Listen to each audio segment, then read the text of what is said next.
Olá, eu sou Simone Luluski, do Pod Virada, nosso episódio número 4. Empreendo na moda há 30 anos, sou sócia da agência Believer, com a minha parceira Dri, que não tá aqui hoje. Dri, até a próxima, até o próximo episódio.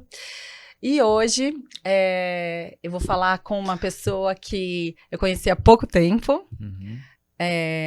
No primeiro projeto da agência Believer. Mas já vou tomar uma bronca da Dri. Antes de falar com o nosso convidado, eu vou falar dos nossos patrocinadores. Por favor. Justo, né? Por favor. Simes Modas, uma multimarcas feminina aqui de São Caetano do Sul, há 30 anos, acompanhando as tendências, uma moda temporal, vestindo mulheres. Você veste, né? Lógico. E você se veste muito bem, isso foi uma das coisas que eu observei no dia que eu conheci vocês. Olha lá, então. Estava com uma botinha maneiríssima, uma camisa verde. Tem que ter estilo, eu né? Percebi, eu sou observador. Olha lá. Então, também tem um atendimento muito personalizado, então vale a pena seguir a Simes Modas e a Facarlog, da Carol, que também está apoiando a gente desde o primeiro projeto da Believer. Se você quer mudar com segurança, tranquilidade, sustentabilidade, Facarlog. Legal, sustentabilidade é importantíssimo, né? Mesmo. Nesse processo. Bom, vamos então apresentar Ele me intrigou também desde o primeiro dia, porque eu queria entender um pouco mais do que ele estava fazendo lá com a gente no nosso primeiro projeto também, foi onde a gente se conheceu. Tem uma história que a gente começou a trocar figurinha, fui ainda ficando mais, meu Deus, mas como assim tudo isso? Esse currículo aqui me deixou guia turístico na Colômbia, banda, clipes. Você entra no Instagram dele, já trabalhou com Fogaça, com Caio Castro, Sheila Mello. Dan Santos. Isso Daniel aí. Santos, tudo bem? Sou Joe. Tudo ótimo, estou muito feliz de vir aqui no podcast, meu primeiro podcast, e adorei a canequinha. Vamos fazer um brinde? Ai, olha só, tá vendo? Eu falei que ele ia me ajudar, Saúde! Verdade, Simone, eu acho que se fosse analisar o currículo, ia gerar uma confusão mesmo. Eu talvez tenha confusão para me definir, assim, o que eu sou. Eu acho que isso tem muito a ver também com a proposta da gente conversar sobre a possibilidade das pessoas darem viradas na vida, né? Inspirar outras pessoas, que eu acho que tem muito a ver com isso, seu podcast. É total esse objetivo, né? Mesmo. Com muitas histórias, as pessoas podem até se conectar ou se espelhar ou estar em algum segmento parecido, ou com outras elas vão se inspirar totalmente, né? Sim, e não é uma questão da gente, assim, ser melhor do que o outro, nem nada, não é isso, né? Mas é a gente acreditar também nas possibilidades que a vida traz pra gente e acreditar que a gente pode mudar. E também, no meu caso, assim, eu tenho muita a visão da gente acreditar no destino, de certa forma, sabe? Certo. Nem tudo tem que ficar andando num trilho correto, assim, porque a vida não segue esse ritmo, né? Não.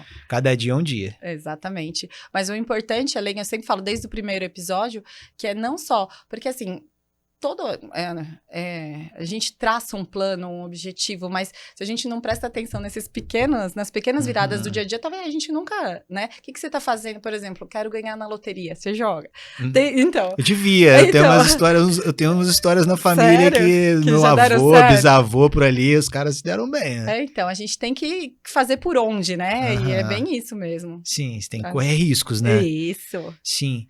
E isso vai meio que na contramão do que as pessoas, em geral, acreditam ou que tentam fazer você acreditar, assim, que a gente tem sempre uma visão, eu acho, que é meio que imposta, de que existe uma sequência de fatos e que a gente tem que seguir, de certa forma, isso para que sua vida dê certo, vamos supor assim, né? Mas... é muito cultural isso também, né? Você vai, sei lá, pelo menos a gente estava conversando um pouco antes, bem diferente, sou super bairrista, sou aqui de São Caetano, então é crescer, trabalhar, estudar, faculdade, então sai um pouco desse plano certinho, assim, dá um frio na barriga, né? É o que tá rolando, né? Você decidiu fazer um podcast, a gente tá no 4º episódio, ainda é o começo, né? Então ainda gera essa virada. Exatamente. Que também você tá aqui para também ser uma representante do meu próprio tema, né? Exatamente. Então é isso, a gente tá aqui para representar isso e para que as pessoas se sintam inspiradas a fazerem isso também das suas próprias vidas. Se é que pessoa acha que ela deveria, também não é obrigada, né? Não. Então, Mas é o que eu falo, no mínimo a pessoa se inspira ou se conecta de alguma maneira ou com algum segmento que a gente já trouxe aqui ou vai trazer. E é bem isso mesmo. Exato. Então a gente você quer começar pelo dia que a gente se conheceu? O que você quer fazer? Então, vamos começar assim, porque eu pensei em perguntar quem é o Daniel, da onde, mas eu acho que eu vou começar do dia que a gente se conheceu, até para as pessoas entenderem um pouquinho. Primeiro projeto da Believer, cheguei meio de paraquedas lá, né? E cheguei, acho que eu dei de cara com você logo, mas eu não entendi o que você estava fazendo. Eu abri a porta.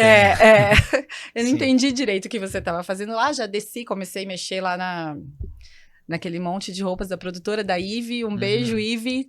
Estamos te esperando aqui também. Verdade, a Ivy é uma representante incrível para esse podcast. Exatamente. E aí, de vez em quando, você aparecia lá, batia um papo, colocava um microfoninho assim em mim, e eu falava, meu Deus, o que ele tá aprontando? E não entendia direito, falei, ele tá registrando alguma coisa, e no outro dia também a gente mergulhou ali, né? Sim, a gente se conheceu no mesmo dia, ficamos intenso, uns 3, 4 dias, né? E foi isso. E no fim, o resultado foi maravilhoso. Quando eu vi você criou um filme da história vamos contar, né? Pra quem assistir aqui, né? Eu acho que o que aconteceu lá, a gente estava criando uma websérie. Olha. Que tinha uma inspiração nesses programas de TV, tipo uma espécie de reality show das pessoas que resolvem fazer uma virada na sua vida. Tem tudo a ver com isso que a gente tá conversando agora, né? E a nossa amiga Ivy, que tinha um acervo gigante de coisas num porão, resolveu que ela precisava limpar aquilo, né? Entender o que ela tinha, né? Entender e organizar e, de repente, transformar alguma coisa em dinheiro e outra transformar em doação e outra transformar em lixo também pra gente reciclar e ter novas ideias fluindo. E aí foi aí que entrou a agência Believer, né? Isso. E ela fez esse contato comigo porque eu conheci a Ivy... Conheci a Ivy por causa da Luana Miessa, que é uma amiga que eu conheci também por um acaso na rua, assim, uma história bem, assim, dessas que o acaso nos traz, né? A Luana, ela foi atleta profissional e ela jogou futebol na seleção brasileira. E ela foi para a Copa do Mundo da Rússia e jogou pela seleção brasileira e tal, trouxe uma medalha de bronze, eles ficaram em 3º lugar. E aí conheço a Luana no meio da rua, num dia que eu tava até fazendo uma reunião de negócios, mas num bar, com um amigo e tal, assim, já tomando uma cervejinha no final. A Luana vem e na conversa ela fala que vai num espetáculo de dança no MASP. Eu tava assim, eu sou meio turista do mundo, mas eu tava em São Paulo trabalhando e turistando, eu falei, pô, espetáculo de dança no MASP? Quero ir, posso? Ela falou, vamos, mas eu tô atrasada, eu vou subir rápido. Eu falei, de boa, vamos nessa, né? Tô dentro. Aí a amiga dela até brincou comigo, falou, você não vai aguentar, cara, a Luana, tá ligado? Eu não entendi na hora, porque ela não sabia desse histórico dela, né? Quem era de ela? Atleta, ela não tinha a mínima noção. Eu falei, não, eu aguento sim. Enfim, fui, ela andou um pouquinho na frente, né, mas eu puxei atrás dela, aí fui pro espetáculo, era a irmã dela que tava dançando, aí descubro quem é a Luana. Nesse momento ela era preparadora física do Corinthians Sub-17 feminino, e ela tinha esse histórico no futebol e tal, ela dava umas aulas de personal, de funcional e questões ligadas ao esporte, e a irmã dela tava dançando no palco. E descubro que a mãe dela é uma coreógrafa reconhecida, o pai dela é um cara famoso, né? Que é o Paulo Goulart. Não, sim. Então, filho do Paulo Goulart, né? Vô, né? Então, ele era o filho e a Anissete Bruno, que é a avó dela. Então, eu descubro essa personagem e ela me apresenta a Ivy. Num treino ali, a gente treina junto e vai comer alguma coisa. E Ivy tem a agência dela, com esse trabalho incrível que ela faz, que ela já estava fazendo na época, foi antes da pandemia e tal. Certo. Então, passa o tempo e eu já tô trabalhando com vídeo nesse momento, né? Que é o que eu tava fazendo lá, voltando ali para aquele lugar ali, eu tava fazendo isso, eu tava fazendo um vídeo, uma websérie.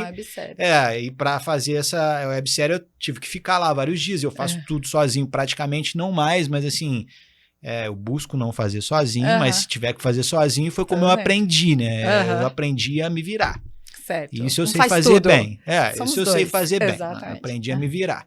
Então, assim, não espero ninguém fazer nada por mim. Assim, eu adoro que pessoas façam coisas por mim, receber. Aham. Mas eu vou lá e faço o que eu tenho que fazer, né? E aprendi assim. E eu acho que hoje você vai entender isso a partir das histórias que eu vou te contar. Aham. Mas chego na Luana e falo, Luana, eu adoro o seu trabalho. Eu tava afim de fazer uma coisa com esporte.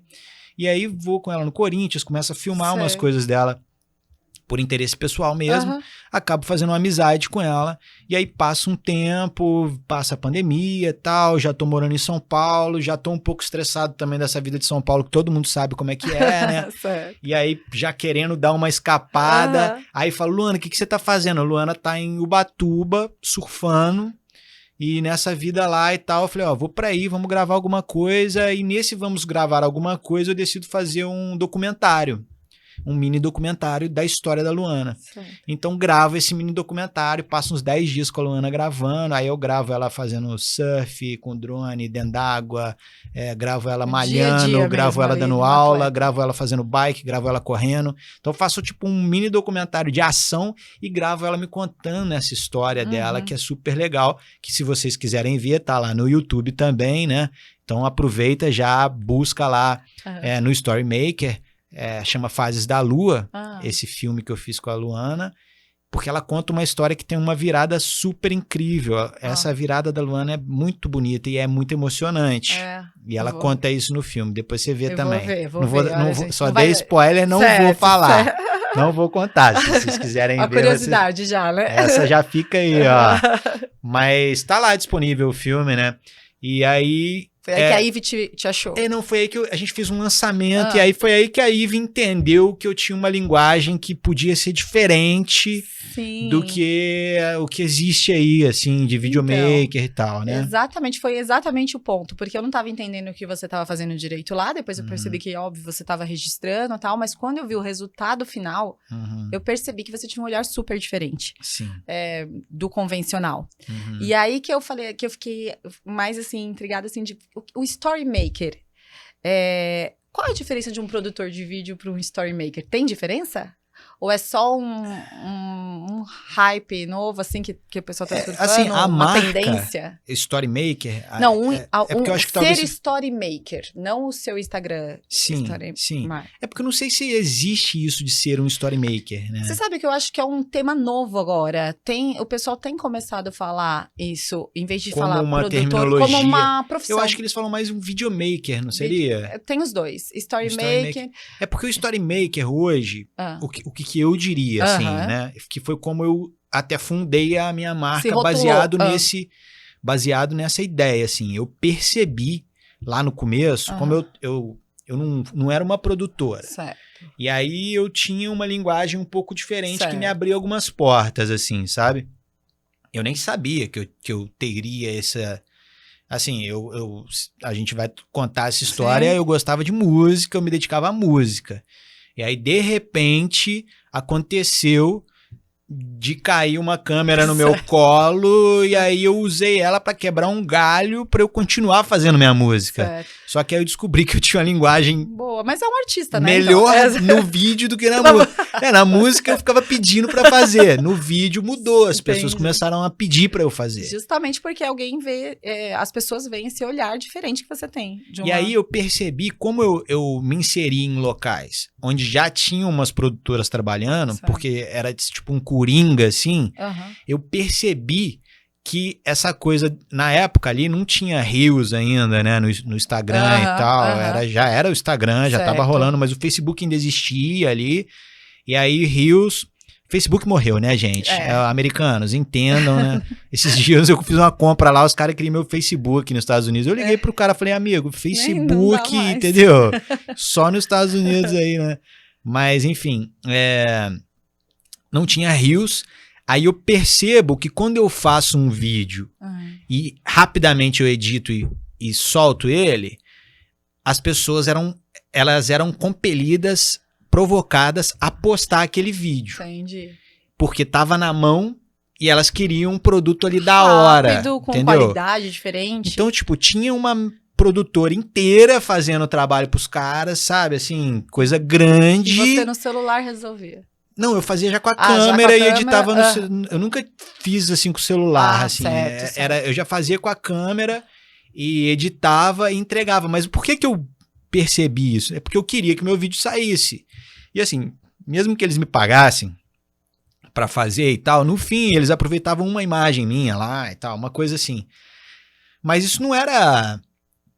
não ia fazer diferença na minha vida, eu não ia me tornar um diretor de vídeo, um produtor de vídeo, né, que é o que eu venho me tornando, né, eu já sou hoje, mas eu venho me aprimorando, mas né. tava abrindo portas, né? Exato. E aí, tipo, cara, soltar o vídeo na hora, a pessoa ia lá e postava. E isso eu aprendi também a valorizar as pessoas que eu tava trabalhando com elas, porque às vezes era uma marca e aí, tipo, tinham, sei lá, igual, aí quando isso virou empresarial, primeiro foi num festival, meu primeiro cliente de vídeo da vida, cliente que botou um dinheiro. Certo, que te contratou foi um festival no México, Nossa. em Tulum.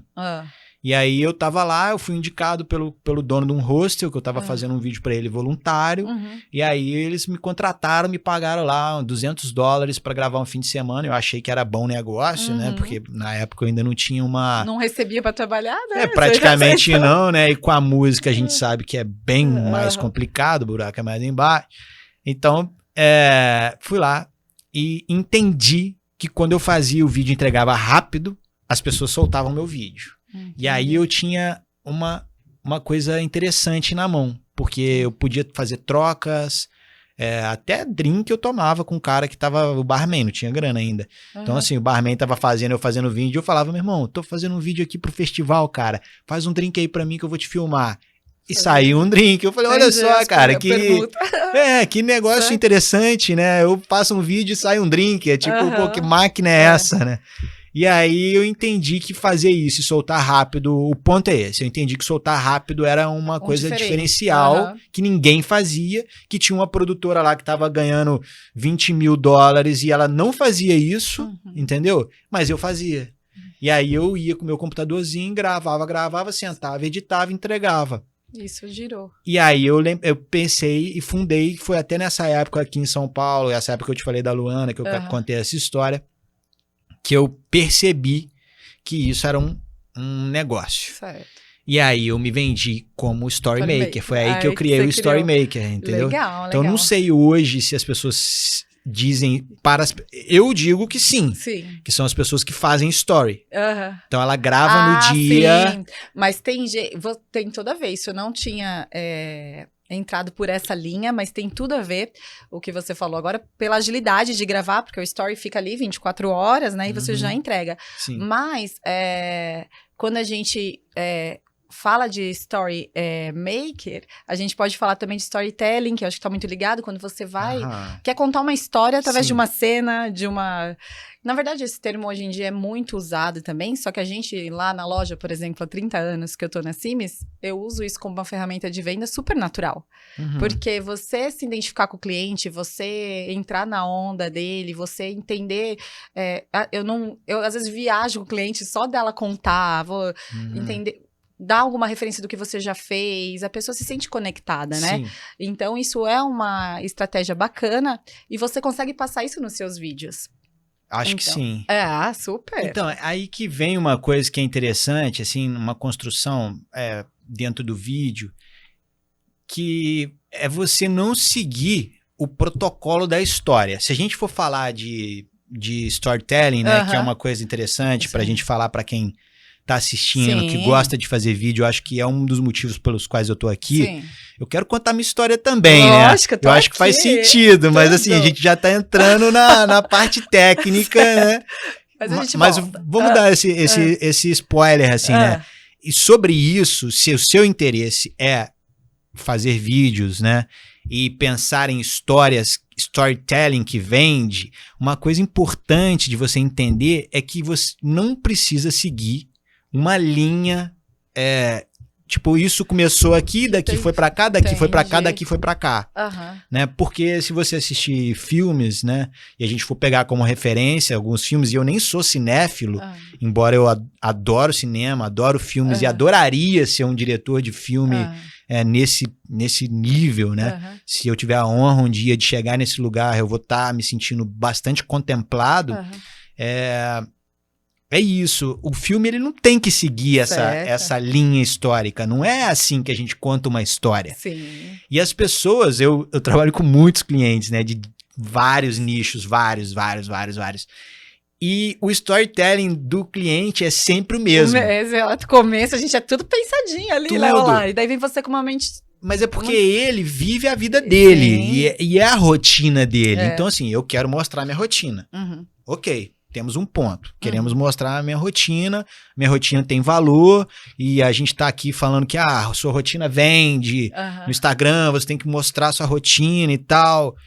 E é verdade, é real, as pessoas se conectam com a nossa história, né? Com aquilo que a gente faz e tal, entendendo que a gente tem potencialidades, mas ao mesmo tempo a gente tem também vulnerabilidade, né? E isso é o que faz as pessoas, de repente, quererem assistir o nosso podcast, né? Seguir a gente lá no Instagram e tal. Eu falo, pô, essa pessoa, ela é inalcançável, mas ela é alcançável também. Então você causa esse... Só que o audiovisual, a representatividade, a imagem não é real. Exatamente. E por isso que a gente, quem faz isso do dia a dia e tal, as pessoas que estão assistindo acham que é linear, né? Sim. Mas não é real. Não é real. A gente vai preparar, cara. A gente, assim, você não precisa preparar. Você pode mostrar real se você quiser. Mas por que você vai mostrar real se você pode contar uma história, né? Isso que fascina, né? Então você pode. Quando você entregou o trabalho lá, eu falei, gente, porque a cada momento que você pegava um take diferente, eu falava, o que ele vai fazer com isso? E a sequência disso tudo que ele tá fazendo, e sobe escada, e desce escada, e vê lá de fora, e vai não sei o que, e ficou incrível, né? Sim, eu já tava meio que na minha cabeça contando uma história, né? Eu já tinha uma suposição de como é que eu ia utilizar aquilo. Passar. Então, claro que eu acabo gravando mais do que precisa muitas vezes, mas assim, já tem uma ideia. Mas você acha que, assim, né, porque quando a gente... existe uma... isso é fato, por exemplo, que você tem mais ou menos 3 segundos para impactar, para causar uma primeira impressão, assim. Se você, por exemplo, tem uma reunião de trabalho ou na escola, quando a gente frequentava, sei lá, você chega atrasado, quando você abre a porta, todo mundo fala... Nesses 3 segundos, você já causou alguma impressão para as pessoas, mesmo que no subconsciente, né? Porque elas já olharam, ou você já vai ser amigo, inimigo, ou indiferente, enfim, sem querer, elas já criaram uma impressão de você naqueles primeiros 3 segundos. Isso existe quando você solta um vídeo, você pensa nisso quando você está elaborando? Total. Porque assim, se não for interessante naquele pá, a pessoa já pula. Total. Também, né? Penso muito nisso. Muito, o tempo todo. E as pessoas não. Porque elas têm a mente... Enfim. E outra coisa, é importante dizer que eu não faço o meu trabalho para você ter 1 bilhão de visualizações. Eu adoraria dizer que sim. Mas isso não depende de mim. E não depende de um bom trabalho. O mais incrível é isso, assim. Então, assim, vê isso hoje em dia. Se você for lá no meu Instagram, você vai ver que eu tenho vídeos incríveis que vai ter pouquíssima visualização, e eu tenho uns vídeos que às vezes nem são incríveis, mas que tem um apelo 400 mil visualizações. Mas às vezes é porque tá conectado com uma pessoa. Exatamente. Enfim... O público é louco, né? Conexão mesmo. Mas essa coisa da primeira frase que você tá me perguntando, Simone, é um negócio que eu acho que é muito importante. Até fica aí a dica, ó. Vai começar um podcast ou qualquer vídeo, cara. Tipo, esquece o olá, entendeu? Então, o olá já... eu tô começando. Eu tenho que usar o que eu falo. Não, já tô dando lá uma lapada, entendeu? Que aqui não tem... Exatamente. Eu pulei até algumas coisas que eu tinha que falar, esqueci. Olha lá, gente. Exato. Não, então, porque às vezes a gente tem que começar da onde a gente... Impactando. E a gente tem que ter uma dose de cara de pau pra fazer isso. Eu acho que daí entra numa outra coisa também, que que daí a pessoa... Se a gente tem a oportunidade de a pessoa ficar mais do que 3 segundos... É outra história.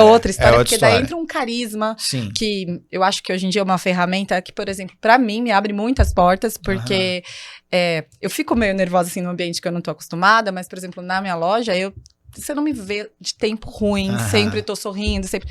Tem até uma uma ferramenta que a gente vai explicar mais em detalhe no curso que a gente vai lançar pela Believer, que é a ferramenta de rapport, não sei se você já ouviu falar, para quem não conhece, RAPPORT.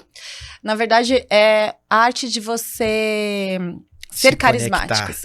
Tem umas ferramentas para as pessoas que não têm esse dom natural, que você tem que praticar e que estudar e que te ajuda muito. Mas de forma natural. Sim. Que é você... Vou dar alguns exemplos. Olhar no olho da pessoa, chamar pelo nome. Sim.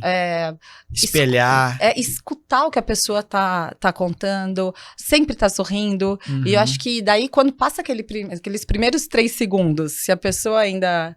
Né? Muitas vezes você tem chance de reverter se você tem alguma dessas habilidades, né? Sim. Tem essa frase em inglês que é fake till you make it. Que é finja até que você faça, que você seja, né? Então, fake it until you make it.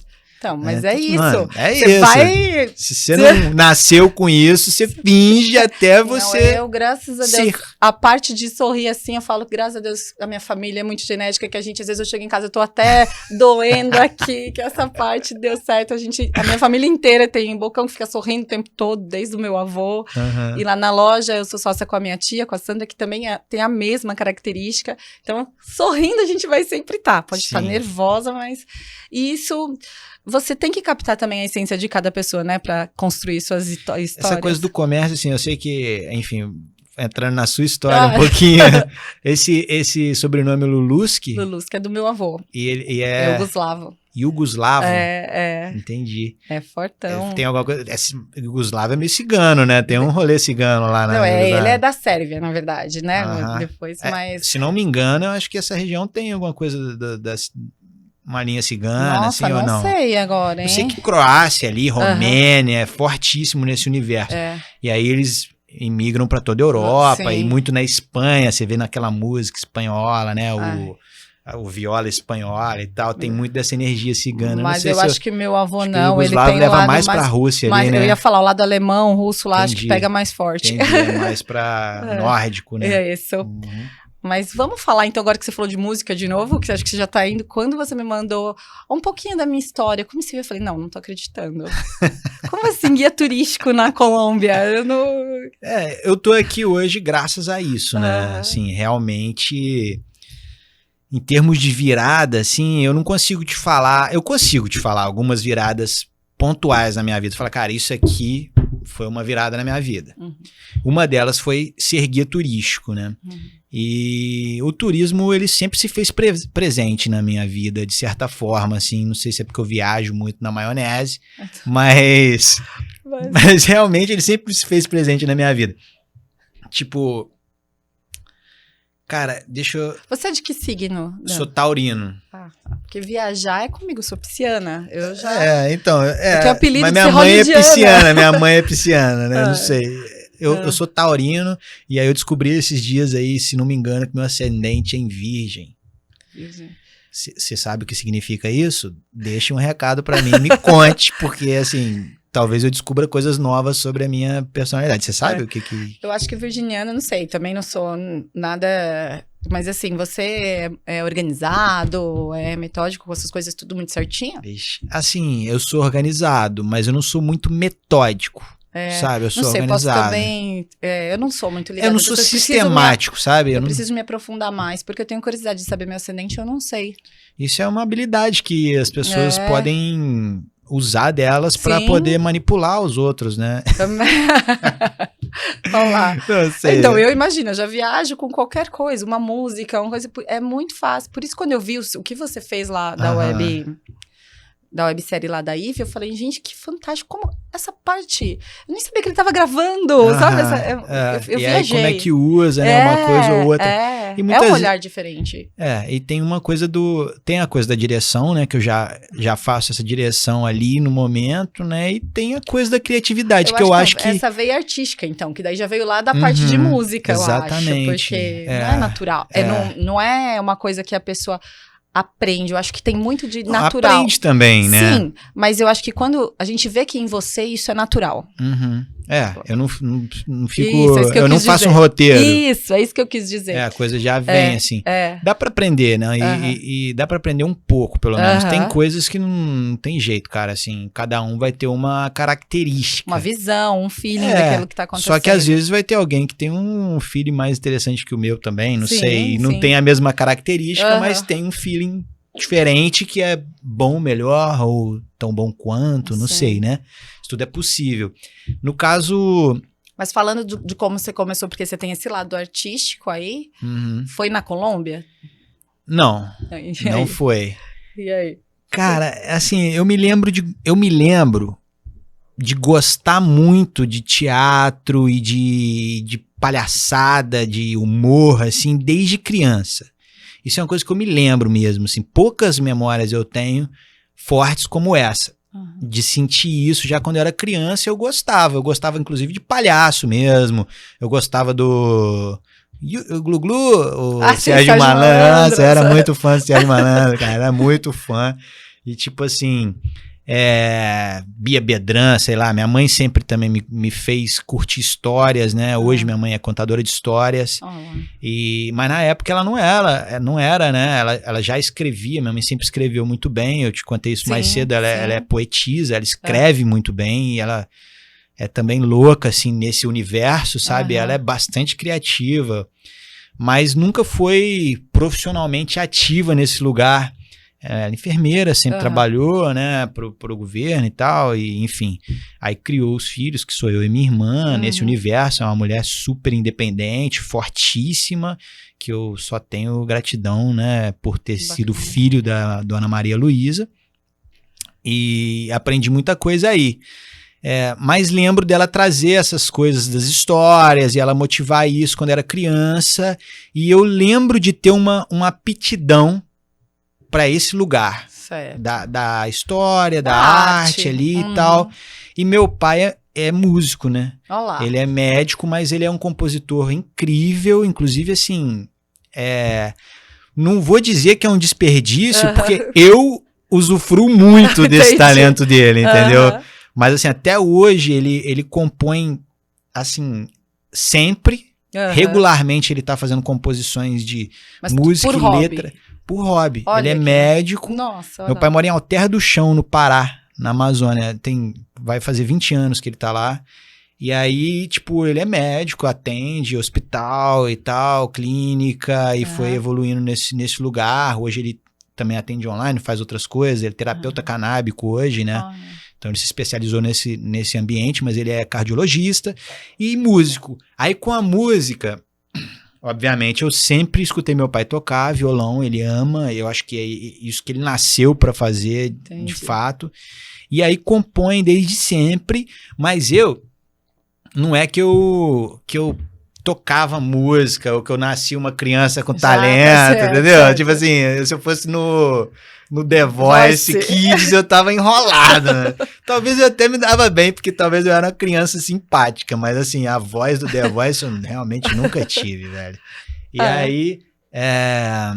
aí nessa história, nesse lugar onde eu me desenvolvi artisticamente, que foi essa pergunta, né? Fui crescendo...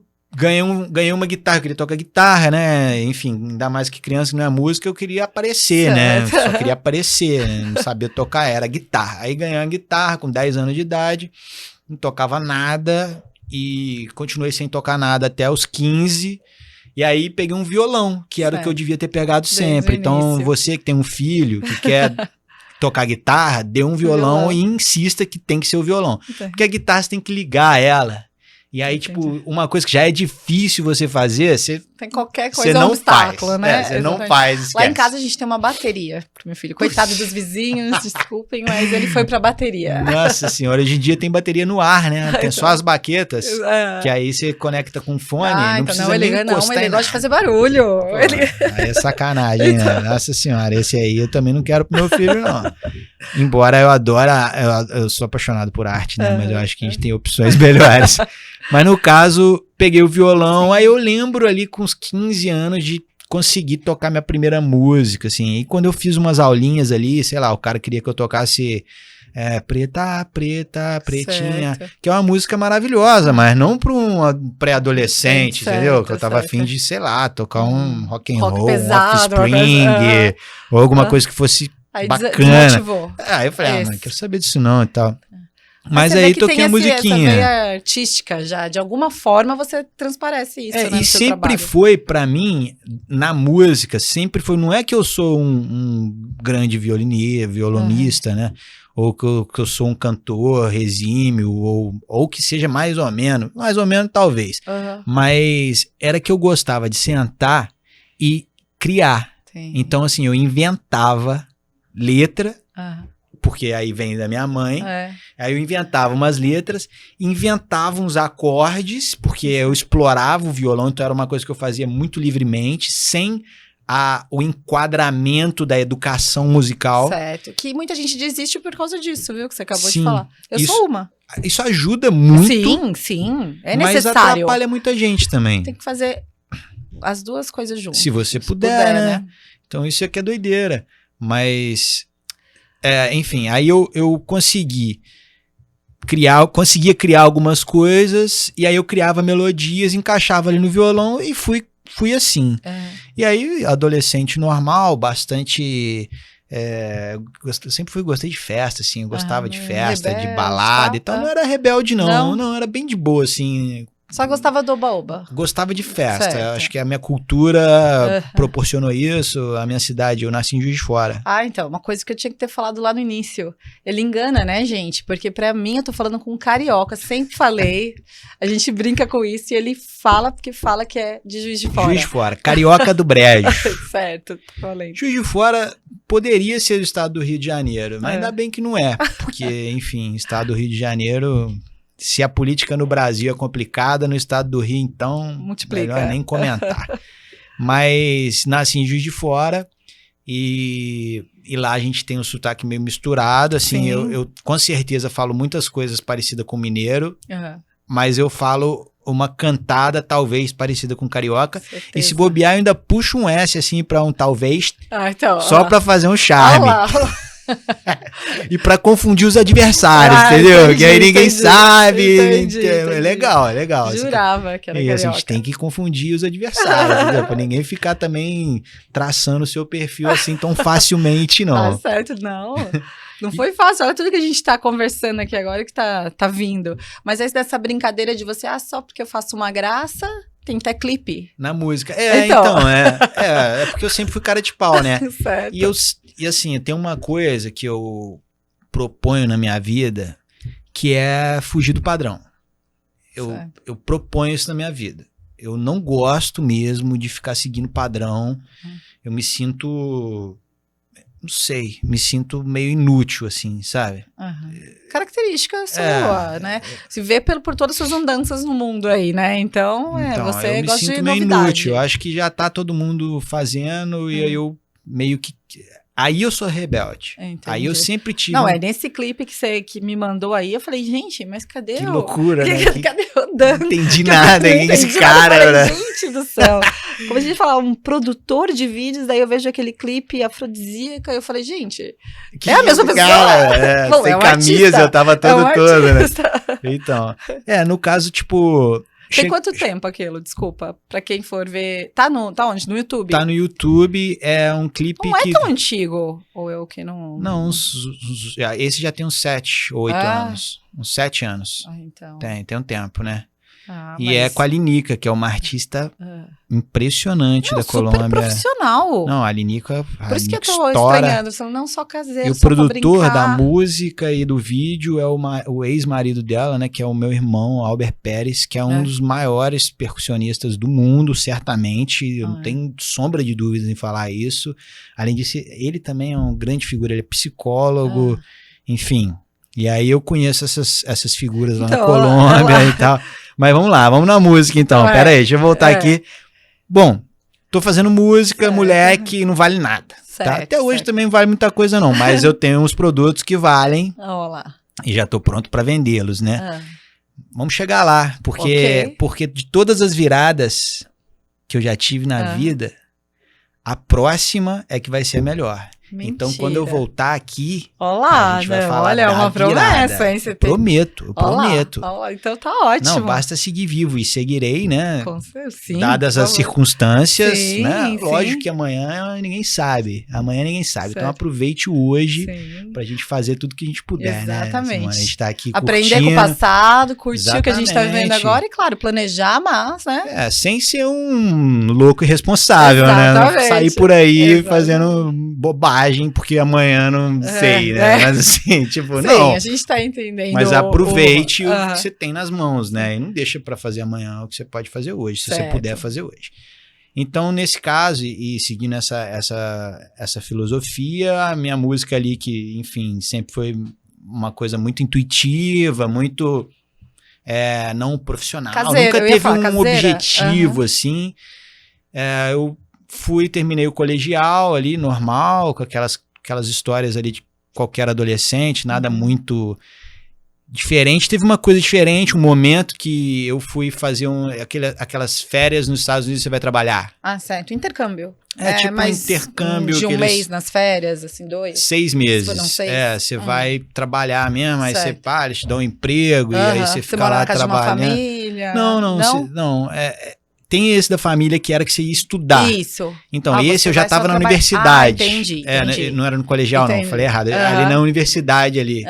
Então, ali você já ia pra trabalhar. Aí, trampo, café, você paga um lugar. Coisa assim, né? Aí eu fui trabalhar lá no Tennessee, uma experiência maluca lá e tal. Foi incrível, né? Mas assim, maluco demais. Um negócio que, na verdade, não tem nada a ver. De glamour. Não tem nada de glamour? Meu irmão, não.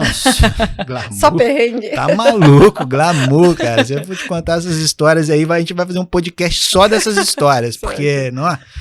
Eu fui camareiro, né? Limpava hotel, banheiro, isso depois, assim. Eu fui caixa primeiro lá num ski resort, mas assim, morava mal, comia mal. Sim, eu acho que o objetivo era o quê? Aprender o inglês fortemente, assim, mais... O objetivo era sair fora e viver uma outra história. E eu acho que muitos vamos dizer aí, os jovens adultos que fazem essa experiência, a gente tem essa oportunidade, tem muito a ver com inglês e tal, mas assim... Se eu for te falar que é uma experiência que eu acho que é imprescindível na vida do cara, eu diria que não, assim. Não nesse formato, acho que é um formato estranho. Mas é muito legal para muitas pessoas. Para mim foi interessante. Fui parar num lugar bastante esquisito, na época, assim, muito estranho, que era Gatlinburg, no Tennessee. No Tennessee, por si só, já é um estado bastante... assim, complicado dos Estados Unidos ali, né? Se a gente for pensar na história dos Estados Unidos e guerras e essas coisas aí de... Bom, os apartheids que eles viveram lá, vamos dizer assim, né? Tennessee sempre foi um estado ruralista ali, daquela galera do sul, que eles são bastante preconceituosos e tal. Então, assim, de forma geral, eu acho que é isso. Aí eu fui para lá e encontrei realmente um estado que tem muito disso. E eu com esse meu ar de... Liberal e tudo mais, não combinava. Brasileiro do samba, ainda um toque de arrogância que eu carrego na minha alma, com cuidado para que isso não seja maior do que a humildade que eu tenho e a gratidão pela vida e pelas pessoas que me dão as mãos, né? Mas eu, no fim das contas, ainda carrego um pouco disso, sabe? Esse arzinho de superioridade, assim. Meu irmão, foi uma confusão, foi incrível, aprendi muito. Dali eu fui pro Colorado, meio louco, mas fui pro Colorado trabalhar como camareiro. E aí tive uma experiência lá com um amigo peruano que me colocou lá nesse lugar. Aí era um hotel gigantesco, fui camareiro, trabalhei meses limpando banheiro mesmo e tal. E foi uma experiência legal. Aí foi legal. Quando era caixa lá era uma porcaria. Limpar banheiro eu já curtia. Botava um som e descia o braço, né? Passei por isso. E tudo certo, no fim das contas. Aí tive uma breve experiência em Nova York, que me abriu umas portas, me deu a percepção de que o mundo é muito maior do que o meu umbigo, né? Como, né? E muito mais interessante do que Tennessee, entendeu? Assim. Como você chegou? Por que você foi pra lá? Cara, a gente não escolhia, né? Então, meio que eu tive a empresa pessoas... escolhe pra você, tem umas coisas assim. Você pode também escolher, mas assim, eles eles fazem um certo drama, um pequeno ali terrorismo pra manter as pessoas na linha, pra evitar que você... Depois fique por lá e então tudo mais, né? Eles um pacote se esforçam assim. pra te manter ali na sua redoma, você fazer aquele trabalhinho lá de 4 meses lá, que eles estão te pagando pouco pra fazer. Experiência teve ali, tipo internacional assim, e voltou. Entendi. Negócio bem, pá. E aí... Passada essa experiência, que foi Sem legal, música. tem um monte de história. Eu levei o violão. Certo. Eu levei um violão, se não me engano. Então, assim, mas eu era bem ruim, assim, na época. E até dei uma melhorada para poder me tornar um profissional da música, que eu me tornei um profissional da música. Sim, né? Eu tô te falando com esse clipe. Mas até aí eu ainda não tinha essa perspectiva também. Certo. Eu acho que eu tava sem perspectiva. Eu estudava publicidade na faculdade. Eu entrei. Alguém me falou que eu deveria estudar comunicação um dia. Eu falei, o que é isso? E aí, até hoje, não sei, mas fui fazer a faculdade. Não, tô brincando. Talvez eu possa hoje achar que eu sei, né? Mas comunicação é amplo, né? E aí fiz lá a minha faculdade, voltei desse rolê lá dos Estados Unidos. É importante contar isso porque a minha história... Depois tem uma conexão ali na frente, isso volta, né, na minha vida. E me promove a chegada na Colômbia, que você ficou curiosa. Como que você chegou lá e virou um artista na Colômbia, né? E aí, tipo, eu volto pro Brasil, termino minha faculdade ali como qualquer outro, né? Assim, aquela vida privilegiada que eu tinha, graças a Deus, sim. Embora minha família não seja uma família abastada, nem nada, mas assim, de boa. Assim. Esse tipo de... isso que eles já te proporcionaram também é uma coisa que você... Sim, eu tava trabalhando, mas assim, já podia pagar ali a passagem e tal. Então, assim, total. Minha família sempre também me apoiou sem... nenhum tipo de exigência. Sempre. Muito bacana, né? A gente ter essa base familiar, eu também não posso reclamar. Faz toda a diferença, né? Total. E não, lá em casa é incrível. Minha família é muito foda. Olha, muito que legal. Muito. Meu pai e minha mãe, assim, sem palavras pros dois. Mas também os avós, e tem uns tios e outros. Família então, assim, bacana e que dá uma base bacana pra gente. E isso transparece em tudo também, né? Claro. Eu acho. Os princípios, claro que também tem vários problemas que vêm aí também. Gente, lógico, né? O pacote. Mas... família, né? Não tem aquela música família. Eu acho que as coisas boas prevaleceram, assim, foram mais importantes. Na né? sua formação e ainda são, tudo. Né? Até hoje... muito importantes para eu ter liberdade e coragem para fazer as viradas que eu venho fazendo e que eu vou fazer. E que vai fazer. Né? Porque realmente a gente precisa de ter um pouquinho de coragem. Eu acho que um pocão de coragem, né? Para você tentar falar outra língua e falar, meu, exatamente. Eu quero... E olha onde você tá aqui. Você podia estar lá em Juiz de Fora, não também desmerecendo, mas você... foi pro mundo, né? Eu não paro, na real. Então, não isso paro. é ter coragem. Eu dei sossegada aí desde os últimos anos, assim, depois de certas coisas que aconteceram. Nada também absurdo, assim, mas assim, certas coisas que aconteceram. E eu dei uma pequena sossegada, aí desenvolvi aqui em São Paulo. Sossegada, assim, de sair do país, sim, né? Mas aqui eu continuo girando. Total. Então, vamos voltando na música, tô chegando na Colômbia. Aí venho pro Brasil, formo. Quando eu formo, eu era bom aluno em publicidade, sabe? E aí eu descubro que... Assim, eu pensando, cara, eu não quero vender papel higiênico. Isso foi o que eu tinha pensado. Por que papel higiênico? Eu acho que eu fiz um trabalho na faculdade, que eu fiz uns jingles para uma empresa de papel higiênico. E ficou incrível, porque eu fazia música, era bom de escrever e tal. Então, assim, eu ganhei prêmios do governo federal fazendo jingle antidrogas. Olha, que legal. Então, tipo, teve um concurso do governo federal e aí tinha que escrever um jingle antidrogas. E aí eu escrevi 2, um pro amador e um pro profissional. O amador eu não ganhei, eu ganhei o profissional. Olha, mas você tá vendo que daí tem a arte que vem de você, a música que pra você não era boa, mas já é uma referência, entendeu? O prêmio que eu ganhei foi com música. Então, né? Mas você ser um artista, porque passar isso, né, à frente, porque tem gente que tem muito talento e também não consegue expressar. Essa música, esse jingle, eu lembro dele muito, e ele é muito representativo, porque ele representa isso que eu tô te falando, assim, eu cantava assim, nasci malandro de pequeno, muito esperto, já sabia me virar, fui me criando livremente, bem de perto, tanta gente a me ajudar, Minha família tava lá quando eu precisei. Na minha escola eu aprendi tudo que hoje sei. Eu sou malandro, eu sou limpeza e não é na droga que eu vou me arruinar. Pode apostar. Mentira. Hoje eu cresci com muita raça e saúde, eu sei. Eu sou malandro e foi na rua que eu me criei. Eu sou malandro, eu sou limpeza e não é na droga que eu vou me arruinar. Não acredito que você fez isso. Eu fiz Olha, isso que na legal. faculdade e tal. Olha É lá. bonita a letra, Sim. é muito representativa e é isso. Conta aí o que você acabou de falar. E é muito legal que eu também não sou contra drogas. Uhum. Pelo contrário, eu sou a favor da legalização. E eu Você acho falou que do seu pai também tem um meu lance pai trabalha da como terapeuta canábico e tal. Então, assim, eu entendo a importância disso para a história de diversas pessoas que hoje eu tenho casos, inúmeros casos para te falar de pessoas que se curaram de diversas. Se curaram talvez seja muito forte. Porque tem uma série de questões porque envolvidas, são questões né? que não se curam, né? Mas você melhora a qualidade de vida, enfim. E não tô falando só da cannabis, não, tá? Eu acho que, falando pra gente causar um pouco aqui de polêmicas, pelo amor de Deus, não pode virada. É isso mesmo. A gente tem que falar do que a gente sente e acha e demonstrar um pouco. As pessoas têm opinião e tem que seguir. E eu acho isso. Eu acho que as drogas, elas causam muitos problemas na nossa sociedade, sobretudo por causa da proibição. Sim. Então, assim, eu acho que o principal vilão dessa história é a proibição, né? Que gera problemas sociais inúmeros, e tráfico e violência, e não tem nenhum benefício nisso. Qual é o benefício?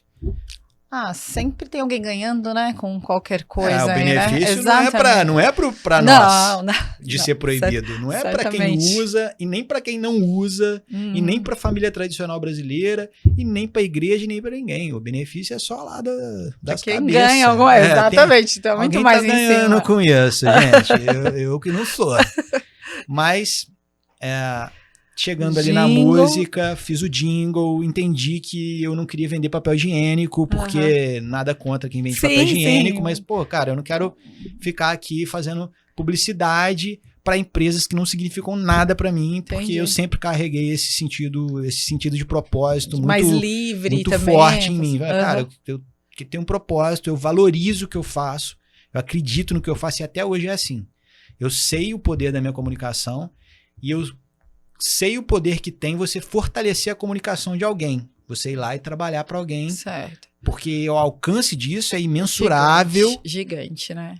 Por mais que não seja de grana, que seja lá o que for, cara. Mas eu pegar uma mensagem e fazer essa mensagem ser mais bem digerível, digamos assim, isso tem uma força muito interessante na história de alguém, né? Exatamente. Então, assim, é na história de quem? Se não for na minha, é pra quem que eu vou fazer isso, né? Então eu sempre carreguei isso comigo, então eu não queria fazer propaganda de papel higiênico. Certo. E aí decidi que eu ia ser ator. Falei, eu quero... Pô, né? Naquele vídeo a gente vê famoso, um ator. Certo. Ainda quero, tá? Nada certo. Contra. Agora você tá aqui no Pode Virada, lá. Já. Mas a chance é essa. Brasil, vote em mim. Mas no caso... Mas assim, é lógico que hoje não é exatamente isso assim, que eu carrego como meu maior desejo, não. Ser famoso por ser famoso, né? Mas não como é que isso. você chega nesses famosos, assim? É tudo contatos? Indicação. Olha indicação. Indicação. Que bacana, né? Esse cara faz, se ele é bom. Aí o tá cara me liga, fala, e aí? Eu falo, bora. Tá certo. Só bora. Olha lá. Então, e aí costuma funcionar.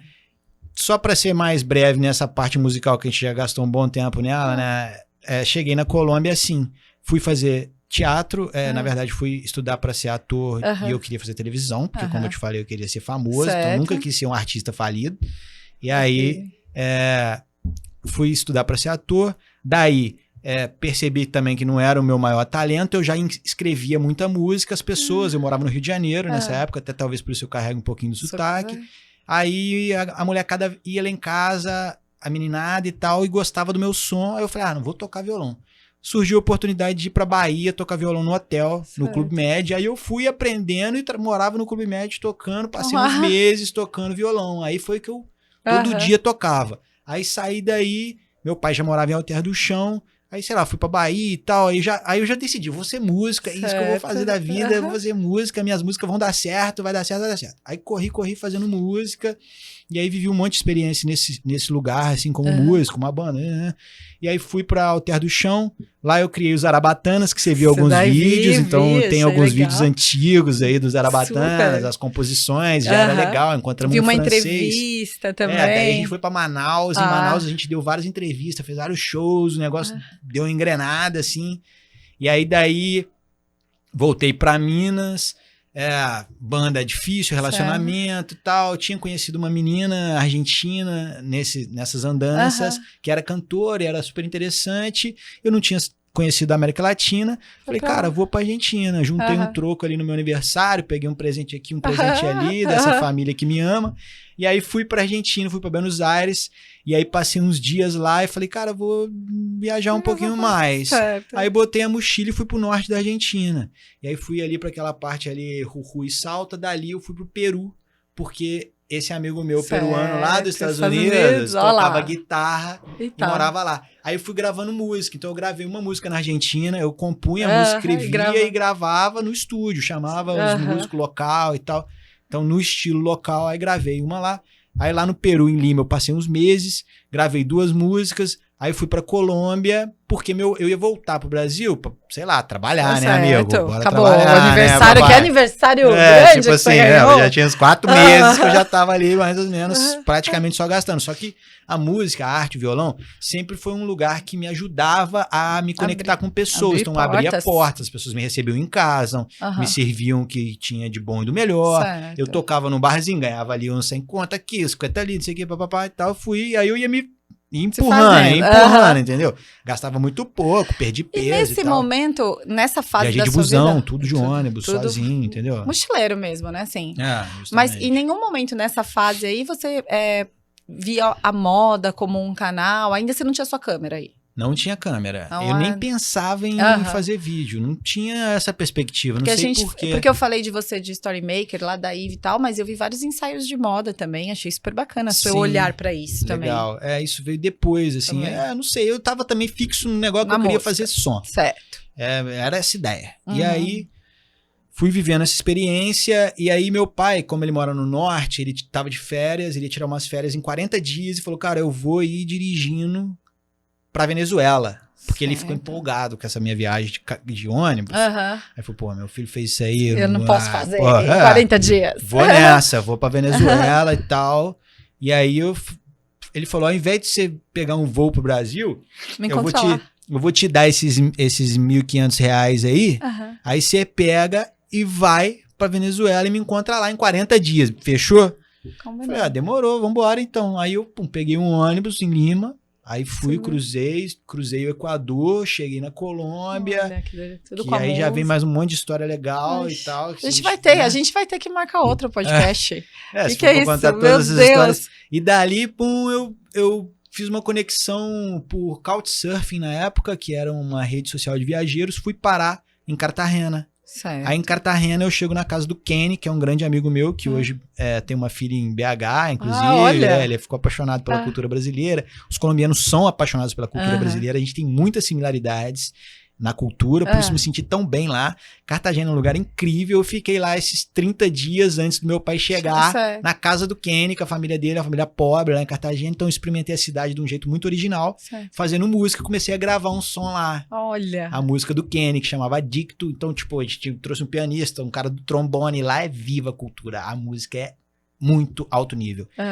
E aí, fui pra Venezuela, encontrei meu pai. Passei as férias com ele lá. A Venezuela é maravilhoso, um país incrível, é muito lindo, agradável, comida boa, as praias são magníficas, assim, é muito diferente do que a maioria das pessoas pensam. É exatamente o que chega, né? E eles tiveram uma crise, mas já virou, tá? Isso já é parte do passado. A crise que eles viveram lá já não é mais a mesma coisa. Chegar lá tem tudo. Se você for lá hoje, tem tudo. Olha. Nessa época que eu fui, era o começo da crise e tinha tudo. E assim, tudo do bom e do melhor, tá? Beleza, assim, ninguém sabe, agora sabe. Certo. Voltei pra Colômbia, não quis voltar com meu pai. Nossa, gente, seu pai... É, Sua família que dó, meu seguinte, Deus do céu. bicho, vou pra Colômbia, gostei de lá, Eu vou comecei a falar. gravar com os caras, vou tocar lá. Eu vou ficar lá. Aí voltei pra Colômbia, comecei a tocar violão, aí vivia com o Ken e tal, a gente conheceu um cara que era famoso da TV e tal, e aí ele fez uma conexão com Barranquilha, que é a cidade da Shakira. Ah, Eu vou pra Barranquilha pra morar numa casa que era um estúdio de música, e lá eu conheço no estúdio o Albert Pérez, que é esse baterista fenomenal, e aí com o Albert a gente faz uma amizade incrível, que foi desse vídeo que você... que aí vem os vídeos, Ah. aí eu venho no Brasil e volto pra Colômbia de novo, Entendi. porque aí, tipo assim, já era minha casa, sabe? E ainda sem uma foto, sem câmera, sem nada. Sem câmera, e a gente era na relação, inclusive o Albert e a Alina, cara, que história maravilhosa esses dois, eles já eram um casal ali, cara, eles, nossa, vendia bala na porta da escola, Ué. cantando, assim, a gente fazia... Mas a gente pode falar que, então, foi daí que deu uma virada pra você pegar sua câmera e sair fotografando? Então, vou chegar lá rápido, vamos nessa. Não, eu tô É o seguinte, não, o tempo da internet tem que ser rápido, Ah, cara. meu Deus. Vamos falar aqui, na verdade, O Vini que manda ali, ó. é o seguinte, eu cheguei em Barranquilha, comecei a fazer música com essa galera, eles me colocaram nos palcos incríveis, numas oportunidades que eu ainda não tinha Puxa. tido na vida, de festivais e não sei o que e tal, e a gente foi construindo uma história junto.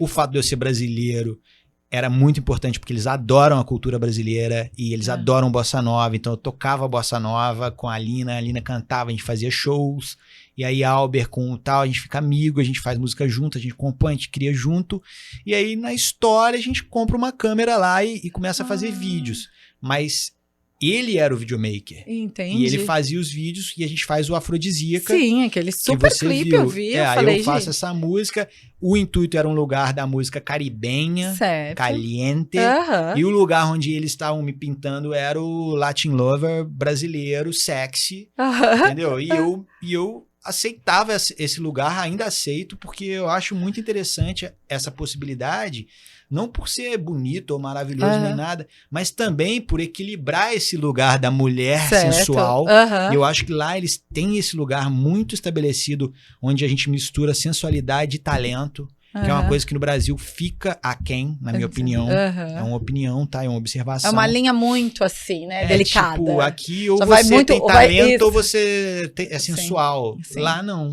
E Aham. eu vi isso em diversas ocasiões lá, não Aham. só na música de Barranquilha, Aham. mas é assim, eu acho que a Shakira ela acaba sendo uma grande representante disso. Total referência. Que ela é uma mega música incrível. Uma sensualidade assim surreal Uma sociedade foda. Né? Então ela E- é essa mulher e mega talento, né? que hoje a Anitta talvez ocupe esse lugar aqui Sim. no Brasil, Sim. assim, mas assim, ela ainda vem no lugar de muito mais preconceito do que a Shakira. Sim. Se você for ver a Shakira lá em Barranquilla e tal, É. na minha opinião, né? Não sei também, não tô fazendo uma análise Tão assim profunda. né? Enfim, Uma eu não sou opinião, colombiano, aham, eu aham.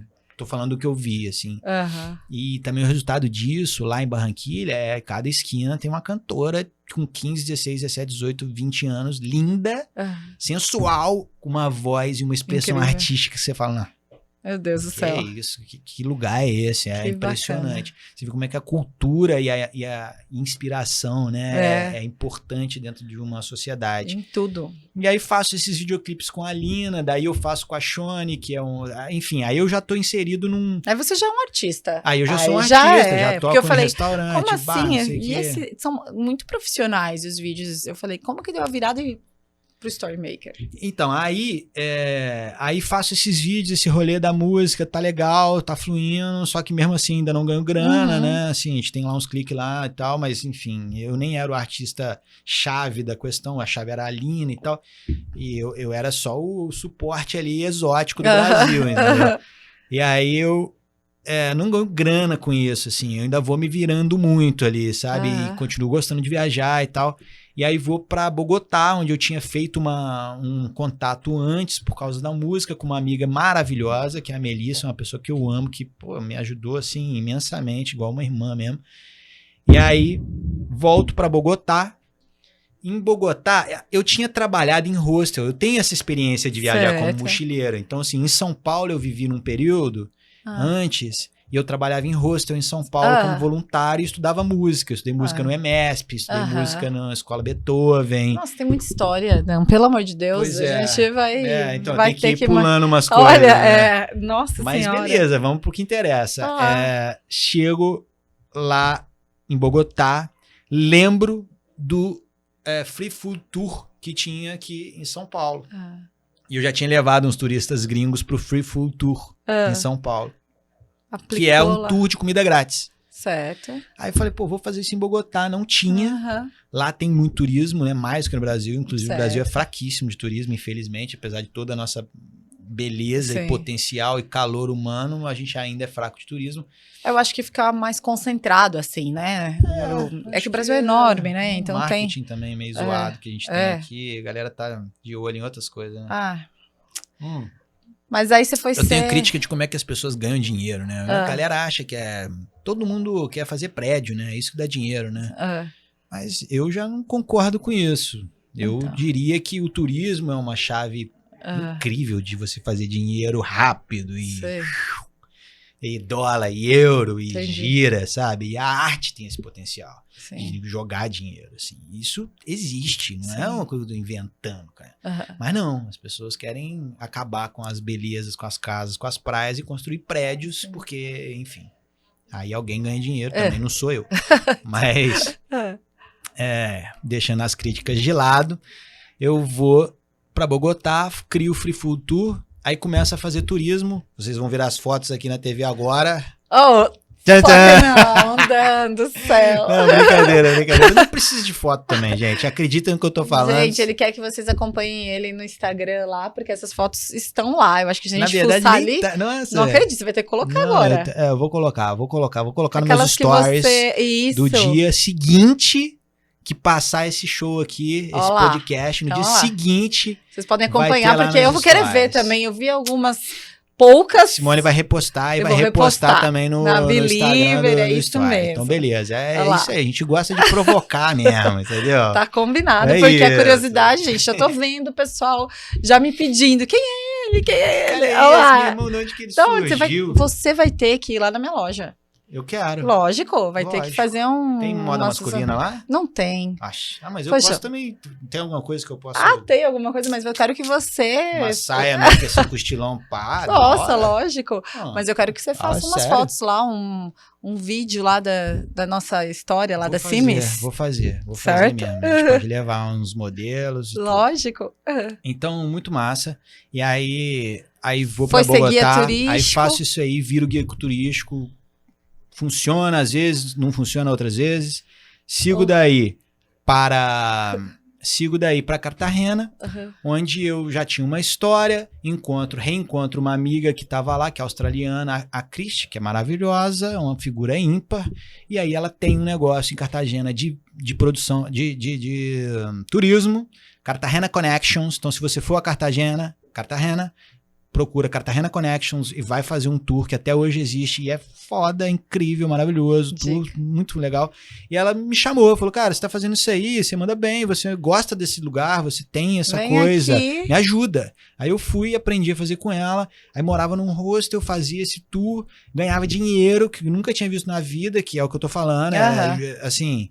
Eu parecia narcotraficante, mãe. Sinceramente, lá em Cartagena, Colômbia, tava eu e o Pablo Escobar, entendeu? Eu enchi uma bolsa preta de dinheiro, assim, ó. Olha que bacana, fazendo uma coisa... Com turismo, levando as pessoas pra passear no Mercadão. E pegou sua máquina aí? Então, aí, quando eu saí daí, mata de curiosidade, quero viajar. Pelo amor de Deus. Quero viajar. Eu podia ter ficado, hein? Até devia ter ficado um pouquinho mais. Mas, porque eu adoro Colômbia. Mas eu queria viajar, e ainda tem essa provocação dentro de mim. Quero viajar, queria ir pro México e tal. Eu falei, eu vou pro México, mas antes eu vou no Brasil. E aí comprei a passagem pro Brasil, do Brasil pro México. E aí falei, eu tinha uma bolsa de dinheiro. Assim, de dinheiro vivo. Você vai levar? Eu falei, cara, eu vou chegar no Brasil com sei lá, então, 15 tá mil de reais. Brincadeira que foi daí dólares. que surgiu a máquina. É sério? Aí que fecha a história, e aí que a Não. gente tá chegando no Story Make, Não. pode acabar o podcast já, e daí pra frente... Não acredito. Gente, olha que história, eu nunca vi isso. Então tenho que levar esse dinheiro e vou comprar uma máquina. Mas aí você nunca reverteu esse dinheiro da máquina, assim. Eu passou a ganhar dinheiro com ela. Então, eu entendi isso, a Que, jogada. tipo assim, eu falei, Só que lascou. eu tenho que comprar uma coisa pra levar, que tem um valor agregado, ok. Entendeu? Pra eu carregar Certo. uma coisa que vai valer um lá, monte depois... de dinheiro. Certo. E aí chegar lá, eu vendo Gente, e transformo em que real incrível. e deposito. Amei essa virada, gente. Olha, você segurou isso. Essa Podia ter me contado já, hein, meu? Virada pro finalzinho. Não acredito. É um story maker mesmo, gente. Porque olha o que ele fez pra chegar até a câmera, que eu tava assim, mas e aí? E não comprou? Não, e aí o mais interessante ainda, porque aí tem a segunda virada, que foi quando eu me tornei o videomaker. Porque eu não comprei a câmera e falei, vou fazer vídeo. Certo. Eu comprei, vim no Brasil, não vendeu. Aham. Rápido. Porque Entendi. tem valor e tal, Certo. então não é uma coisa que você vende de um dia pra noite. Aí chegou o dia de eu viajar pro México. Com a câmera. E aí eu tava com a câmera, eu falei, vou abrir essa câmera também, agora que eu... Tava fechada? Tá fechada. Porque você queria já repassar e fazer Fechada, seu saco de dinheiro ali. lacrada. Entendi. Aí, tipo, 2 dias antes de eu viajar, eu vou abrir essa câmera e não quero nem saber, vou usar. Tá certo. Vou ver já. como é que funciona. Uhum. Aí fui pro México, cheguei, desci na cidade do México, lá, de paraquedas. A gente vai ter que, gente, marcar outro podcast, pelo amor de Deus. 2, o retorno. O retorno.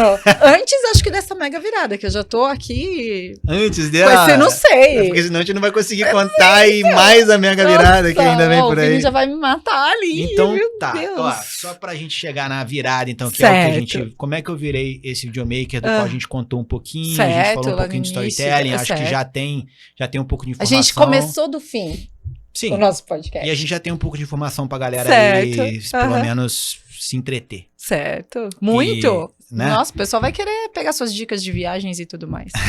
Eu dou mesmo. Eu vou querer. Até hoje tenho espírito guia. Olha lá. Então a virada foi... Vou pro México, chego lá, tenho que pagar um hostel, ainda carrego meu violão, um Certo. teclado, um computador, uns microfones, E agora uns a cabos. E a câmera. Aí chego lá, não posso tocar violão no hostel onde eu fiquei, que era uma pousada, um hotel. Aham. Mas não posso porque o terraço era de frente pro negócio presidencial Ok. do Zócalo, na cidade do México. Então lá eles precisam pedir autorização, não sei o que. Eu falei, irmão, já que eu não posso tocar, eu até toquei em outros lugares no México lá, porque eu era assim, eu entrava e tal, pá. Já que eu não posso fazer música, eu tinha umas imagens que eu tinha gravado das minhas experiências com a câmera. Eu tinha uma ideia de edição, assim, eu não era um editor, mas eu tinha uma ideia, porque eu também trabalho com edição de música. Então, assim, as plataformas são similares, dá pra... Aí eu tinha uma ideia, aí eu sentei, editei 15 segundos de vídeo. E deu pro cara. Olhei pro cara e falei, amigo, olha só, eu tô fazendo isso aqui pro seu hostel, você me faz um desconto? Pronto. Aí ele Começou falou, a ganhar. faço. Aí eu fiz o vídeo, terminei de 1 minuto, entreguei, ele gostou, já vai, gente. Chegando a virada aqui agora, apareceu uma plaquinha, fim. Aí o cara gostou do vídeo, beleza, eu peguei esse vídeo, sentei no computador, vi o mapa que eu ia fazer de ônibus até Cancún, que eu queria festejar. Ótimo. Escrevi mandei mensagem para duas pousadas no caminho, em Já menos foi. de 1 hora, os 2 lugares falaram, pode vir. Perfeito, olha lá. Dan, vamos fazer assim. Então aí virou o Story Maker. Essa foi a virada e é por isso que a gente tá aqui hoje trocando essa ideia. Sensacional. Foi Eu acho isso. que o lance de como a câmera chegou na sua mão, eu tô Você não passada esperava ainda. por eu essa. não esperava. E que, olha, meu, eu sou muito curiosa e você segurou isso, hein? Mas pra gente encerrar com o pessoal, tá aqui. E eu tenho certeza chutando que nossa vai... bunda pra nós ir embora. Você viu? Nossa. Mas você me ajudou super mega nesse... Você desenrolou tudo aí pra mim, foi muito interessante. Eu ainda, agora admiro mais ainda o que eu já comecei a admirar lá na Ivy. Tenho certeza que a gente tem papo pra mais viradas aí. Mas vamos falar assim, pra galera que ficou super curiosa com as suas histórias e tudo mais. Você quer passar um último recado, um conselho? Quero sim. Fatal ali, assim? Seguinte, gente. Ouse ser diferente, é uma frase aí do Pedro Superti, ouse ser diferente, busque fazer sua virada, acredite que o normal não é o mais legal sempre, e também se você quiser ser normal e achar que isso é o seu caminho, que é interessante e te faz bem, siga no teu caminho. Tá tudo bem, né? Mas, se possível, ouse. Experimente, né? Experimente, não fica com medo, não. Eu nem tenho conselho pra dar melhor do que esse, mas eu acho que também o que a gente pode pegar de toda essa história é que você ser carismático te abre portas. Então, eu acho que é isso que a gente também tá trocando aqui, conexões, porque vocês podem acompanhar nessa história dele que uma porta foi, cada lugar que ele ia se abrindo por conta de todo esse talento, mas em primeiro momento, aquela impactada, né? Isso. Aquela... Tem que observar também, né, Exatamente, gente? tá aberto. Ajudar quem tá em volta. Empatia, buscar um lugar para você colaborar. Todas aquelas ferramentas que a gente comentou aqui também são válidas e o Dan tem todas, e é isso aí. Por isso que os caminhos, as portas vão se abrindo e ele vai conhecendo gente famosa e vai tudo mais, e ele vai voltar aqui para contar muito mais para vocês. Vida longa ao Pode Virada! Valeu, adorei, Simone, obrigada. Vou pedir para vocês seguirem nosso canal, seguirem nossos patrocinadores, curte, compartilha. E tudo aquilo que você já sabe, é isso aí. Valeu, gente. Irmã, obrigado. Boa noite.